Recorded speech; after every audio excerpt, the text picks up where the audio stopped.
राधे राधे महाराज जी। महाराज जी, मैं यूट्यूब पर लोगों को सोशल मीडिया के बारे में सिखाता हूँ और मोटिवेट करता हूँ। महाराज जी, मेरा एक प्रश्न है। ओवर थिंकिंग से कैसे बचें? किसी भी चीज को लेकर बहुत ज्यादा नेगेटिव सोचता हूँ कभी कभी। तो आप क्या सिखाते हैं लोगों को? लोगों को महाराज जी मैं सिखाता हूँ कि मतलब आप यूट्यूब से कैसे सोशल मीडिया से रोजगार कर सकते हैं। बच्चा, परम विश्राम जब तक मन को नहीं मिलेगा तब तक ये कभी शांत होने वाला नहीं। चाहे आप 100 करोड़ रुपया रोज कमाने लगे, 100 करोड़ रुपया रोज कमाने लगे, चाहे आप हजारों लाखों विषय भोग रोज भोगने लगे, तो भी आपकी ओवर थिंकिंग रुकने वाली नहीं। समझ पा रहे हो या इसमें आपको कोई संशय है? नहीं। 100 रुपए की मांग, फिर 1000 रुपए की मांग, फिर 1 लाख की मांग, फिर करोड़ की मांग, फिर अरब की मांग, ये बढ़ती ही चली जाएगी। इसकी पूर्ति नहीं होती कभी। आज तक किसी की नहीं हुई। इतिहास साक्षी है। उसी की पूर्ति होती है जिसको अध्यात्म का ज्ञान हो जाता है। उसके अंदर ये वृत्ति आती है, जथा लाभ संतोष सदा, काहू सो कछु न चाहोंगो, परहित निरत निरंतर मन क्रम, वचन नेम निबहोंगो, कबहू कहो या रहा निरहोंगो।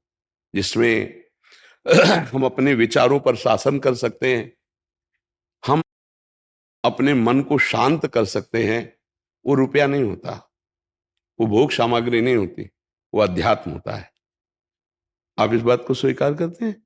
जैसे आपका मन कह रहा है कि ये शरीर भोगने को मिल जाए, तो उस शरीर को कोई भोग रहा है, या आपको ही मिल जाए, तो कुछ दिनों बाद आपका मन किसी और शरीर को भोगने की मांग करेगा। फिर किसी दिन और, फिर और ओवर थिंकिंग, ये सोच बढ़ती ही चली जाएगी आपकी, कभी रुकने वाली नहीं। ये रुकेगी तो एकमात्र श्री भगवान का आश्रय लेकर अध्यात्म ज्ञान नाम जप के द्वारा रुकेगी। नाम जप नहीं हो रहा तो चाहे जितना धन कमा ले, चाहे जितनी भोग सामग्री, महाराज ययाति जिनके वंश में भगवान श्री कृष्णचंद्र जी का अवतार हुआ, उनके बड़े पुत्र का नाम यदु था, तो इसीलिए भगवान को यदुवंशी कहा गया।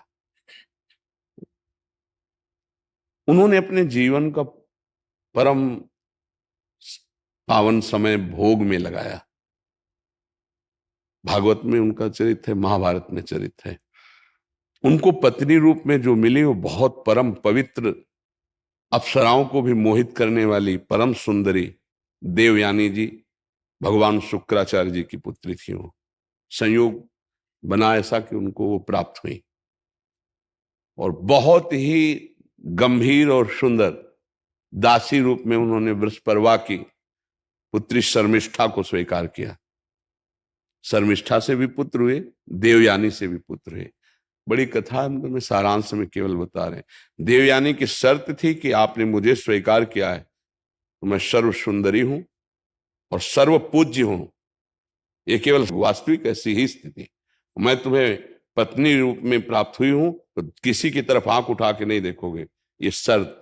लेकिन जब शर्मिष्ठा को जो दासी रूप में आई थी, वो यद्यपि वो दासी नहीं थी, ईर्ष्यावश देवयानी जी ने दासी पद में उन्हें रखा था। इतनी सुंदर और गंभीर मुद्रा में थी, महाराज ययाति लुभायमान हो गए, जबकि सर्व सुंदर देवयानी जी। शर्मिष्ठा जी से भी पुत्र प्रकट हुए। एक दिन वो शिकार के बहाने जा रहे थे, तो वहां नए नए बालक पिताश्री कह करके लिपटे। देवयानी ने कहा, पिताश्री आपको कैसे कह सकते हैं ये? तो उन्होंने कहा कि बालक हैं, ऐसे भाव से कहते नहीं, सत्य बोलिए आप। तो उनका हमारे ही बालक हैं। तो तुरंत उसी समय चली गई भगवान शुक्राचार्य जी के पास और कहा, इन्होंने हमारे साथ छल किया, इनको दंड मिलना चाहिए।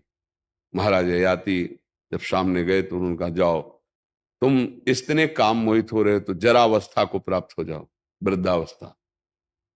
अब देवयानी से कहा कि पिता से साफ तो दिला दिया, क्या इसमें तुम्हारा हित होगा? उनको लगा कि गलती हो गई, तो उन्होंने पिताजी से कहा, इस जरा को मुक्त कर दीजिए। उनका एक ही उपाय, कोई पुत्र तुम्हें अपना यौवन दे देते तो तुम यौवन, पुत्र से भी यौवन प्राप्त करके उन्होंने फिर विषयों को भोगा। अंत तो गत्वा उन्होंने लिखा अपना अनुभव, एक भगवद विमुख को, विषयी पुरुष को संसार के संपूर्ण भोग मिल जाए तो भी उसकी तृप्ति नहीं होने वाली।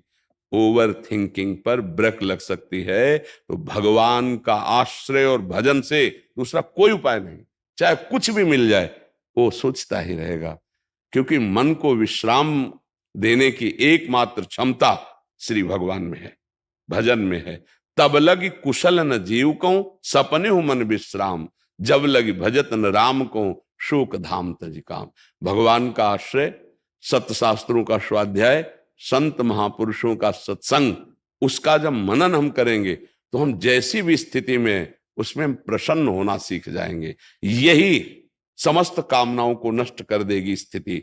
बिन संतोष न काम न साही, अछत काम सुख सपने उनाए। यदि संतोष धन रूप नहीं आया तो कामनाओं की बढ़ोतरी उसको जलाती रहेगी, उसको मिटा देगी, नष्ट कर देगी।